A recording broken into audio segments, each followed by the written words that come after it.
नमस्कार दोस्तों, मैं हूं डॉक्टर अर्पणा। स्वागत है आप सब लोगों का आपके अपने चैनल में। दोस्तों, इस चैनल में हम लोग बात करते हैं कि कैसे होम्योपैथी की दवाइयां हमें अलग अलग मेडिकल कंडीशंस में, अलग अलग बीमारियों में मदद कर सकती है। आज हम लोग बात करेंगे कब्ज के बारे में या कॉन्स्टिपेशन के बारे में, और हम बात करेंगे कि बच्चों में अगर कॉन्स्टिपेशन की प्रॉब्लम होती है, कब्जी की प्रॉब्लम होती है, तो ऐसी स्थिति में होम्योपैथी कैसे आपको मदद कर सकती है। दोस्तों, कॉन्स्टिपेशन यानी मोशंस पास करने में दिक्कत होना, मोशंस रेगुलर नहीं होना। अगर हफ्ते में 3 मोशन से कम बच्चा मोशन पास कर रहा है, इसका मतलब बच्चा कॉन्स्टिपेटेड है। कभी कभी पेरेंट्स ऐसा शिकायत भी करते हैं कि बच्चा जब खेलता है तो वो खेलने में इतना मगन रहता है कि वॉशरूम नहीं जाना चाहता, या बच्चे का कोई एक रूटीन नहीं है, एक पैटर्न नहीं है, मॉर्निंग में रूटीन के हिसाब से मोशंस पास नहीं करता, कभी भी दिन में कर लेता है, या कई दिनों तक या 1 दिन 2 दिन 3 दिन का बीच में गैप आ जाता है, बच्चा मोशन पास नहीं करता है। तो ये हमारे कॉन्स्टिपेशन के अलग अलग प्रेजेंटेशंस हो सकते हैं। तो आज इसी बारे में हम बात करेंगे, कौन सी होम्योपैथी की दवाइयाँ हैं जो बच्चों में कॉन्स्टिपेशन में आप लोगों को मदद कर सकती है। दोस्तों, अगर आप लोग मेरे चैनल में नए हैं तो वीडियो को देखने से पहले चैनल को सब्सक्राइब करके बेल बटन को अवश्य प्रेस कर दें, ताकि आप कोई भी इंफॉर्मेशन मिस नहीं करें जो मैं आप लोगों के साथ शेयर करती हूँ। तो चलिए बात करते हैं बच्चों में कॉन्स्टिपेशन के बारे में।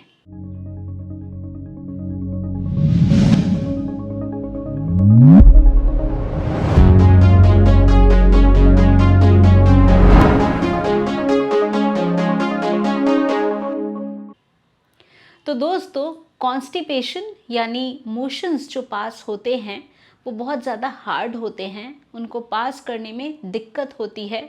बच्चा कई बारी रोता है, या मोशंस जब आता है तब वो रोने लगता है, क्योंकि बच्चे को मालूम है कि जब मोशन पास करेगा तब प्रॉब्लम होगी। कभी कभी मोशंस में थोड़ा सा ब्लड लगा हुआ या टॉयलेट पेपर पे ब्लड का स्ट्रीक लगा हुआ ऐसा दिख सकता है। इसका मतलब बहुत ज़्यादा कॉन्स्टिपेशन होने के वजह से जब बच्चा मोशन पास करता है तो एनल कनाल जो है वहाँ पे कट लग जाता है, फिशर वगैरह हो जाना या कट लग जाना मोशन पास करने के टाइम पे, और इसके वजह से बच्चा रोता है और मोशंस पास करने से डरता है या मोशन पास करना अवॉइड करता है। बच्चों को अगर ठीक से पानी नहीं पिलाया जाए, हाइड्रेशन प्रॉपर नहीं है, या बच्चों को बहुत ज़्यादा नॉनवेज दिया जा रहा है, उसके हिसाब से पानी का इनटेक नहीं है, तो ये कुछ कारण हो सकते हैं। कई बारी हम देखते हैं कि बच्चे बिल्कुल भी जो साग सब्ज़ी है, वेजिटेबल्स है, वो एकदम भी नहीं खाते हैं, तो वो अगर अवॉइड कर रहे हैं तो वो भी कारण हो सकता है कॉन्स्टिपेशन का। तो अगर बच्चों में कॉन्स्टिपेशन है तो इसमें हमें क्या करना है, या कौन सी हमारी दवाइयाँ हैं जो आप लोगों को मदद कर सकती है। हमारी सबसे पहली दवा बच्चों में कॉन्स्टिपेशन के लिए है ओपियम। ओपियम में हम देखते हैं कि पूरे सिस्टम में एक स्लोनेस आ गई है, एक स्लगिशनेस है, बच्चा मोशन पास कर ही नहीं पाता है। कई बारी मोशंस जब पास करता है ऐसा लगता है मोशंस आ रहा है, फिर वो पीछे की तरफ चला जाता है। स्मॉल इंटेस्टाइन में जो मोशंस है या जो मल है वो इकट्ठा हो जाता है। कई बारी ऐसा होता है कि जो मोशंस पास होते हैं वो एकदम छोटे बॉल्स की तरह पास होते हैं, छोटे छोटे बॉल्स पास होते हैं, एकदम डार्क ब्लैकिश कलर के, डार्क ब्राउनिश कलर के मोशंस पास होते हैं। तो पूरे सिस्टम में एक स्लगिशनेस है और कोई सिक्रीशन नहीं है, ड्राइनेस है, जिसके वजह से जो मोशंस है वो स्मॉल बॉल्स की तरह आते हैं और मोशंस करने में बहुत दिक्कत होती है।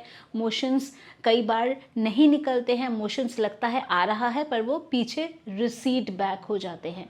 तो ऐसे लक्षण होते हैं ओपियम के। बच्चों में ऑब्स्टिनेट कॉन्स्टिपेशन यानी बहुत ज़िद्दी कॉन्स्टिपेशन के लिए एक बहुत ही अच्छी दवा है हमारी ओपियम। इसको 30 पोटेंसी में प्रयोग कर सकते हैं बच्चों में कॉन्स्टिपेशन के लिए।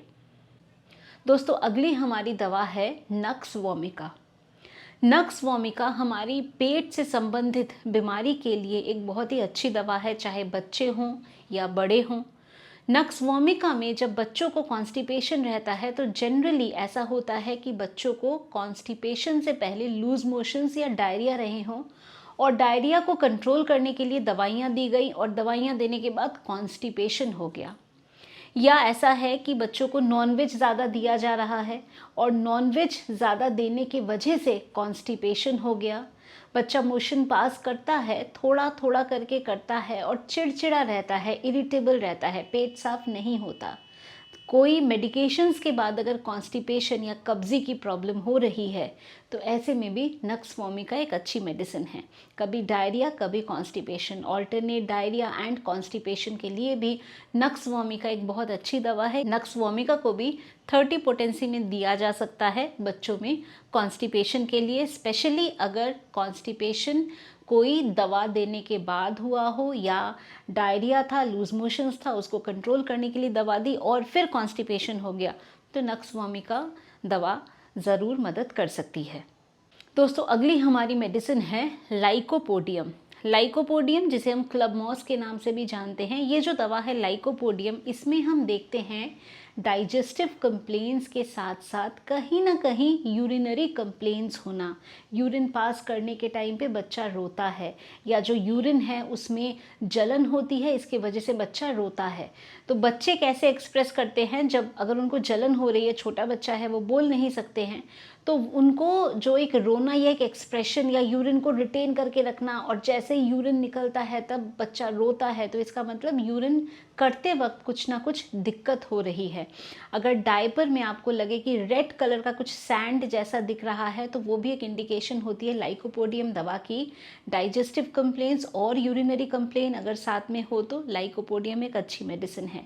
लाइकोपोडियम में कई बारी हेमोरॉइड्स की भी प्रॉब्लम हमें देखने को मिल सकती है। तो अगर बच्चे को खाना खाने में दिक्कत है, खाता नहीं है, थोड़ा सा खा के बच्चा रोने लग जाता है, पेट में दर्द होता है, तो ऐसे में लाइकोपोडियम मेडिसिन का प्रयोग कर सकते हैं। इसको भी 30 पोटेंसी में दे सकते हैं कॉन्स्टिपेशन के लिए, और कॉन्स्टिपेशन के साथ अगर कोई यूरिनरी कंप्लेंट्स हो तो ये अवश्य आपको मदद कर सकती है। अगली हमारी मेडिसिन है कैलकेरिया कार्ब। कैलकेरिया कार्ब मदद करती है उन बच्चों में जो थोड़े से फैटी होते हैं, ओबीस होते हैं, पसीना बच्चे को बहुत ज़्यादा आता है, स्पेशली सर पसीने से एकदम से गीला हो जाता है। कैलकेरिया कार्ब के जो बच्चे होते हैं ये जब खेल में लगे होते हैं तो ये अपने खेल में इतना मस्त रहते हैं या इतना ये खेल में इन्वॉल्व रहते हैं कि वो मोशंस भी नहीं पास करने जाते हैं। तो मोशंस पास करना इनको अच्छा नहीं लगता या इसको एवॉइड करते हैं। तो ऐसे लक्षण होते हैं कैलकेरिया कार्ब के। पसीना इन बच्चों को बहुत ज़्यादा आता है। कॉन्स्टिपेशन ऐसा होता है कि कई बारी 2-2, 3-3 दिन निकल जाता है, बच्चा मोशन पास नहीं करता है। कोई भी एक टाइम पे बच्चा कभी भी मोशन पास नहीं करता है, कोई टाइम कोई रूटीन नहीं होता है, कभी सुबह कभी दोपहर को कभी शाम को कभी भी मोशन पास करते हैं। हार्ड स्टूल्स होते हैं, जो फर्स्ट पार्ट होता है स्टूल का वो बहुत ज़्यादा हार्ड होता है, बहुत डिफ़िकल्टी होती है पास करने में, और फर्स्ट पार्ट जब पास हो जाता है उसके बाद वाटरी स्टूल्स भी हो सकते हैं या पेस्टी स्टूल्स या नरम स्टूल्स हो सकते हैं, पर जो इनिशियल पार्ट है उसको पास करना बहुत दिक्कत होता है, वो बहुत ही ज़्यादा हार्ड होता है। इन बच्चों को एग खाना भी बहुत अच्छा लगता है, या जो बॉइल्ड एग्स होते हैं ये सब खाना ये पसंद करते हैं।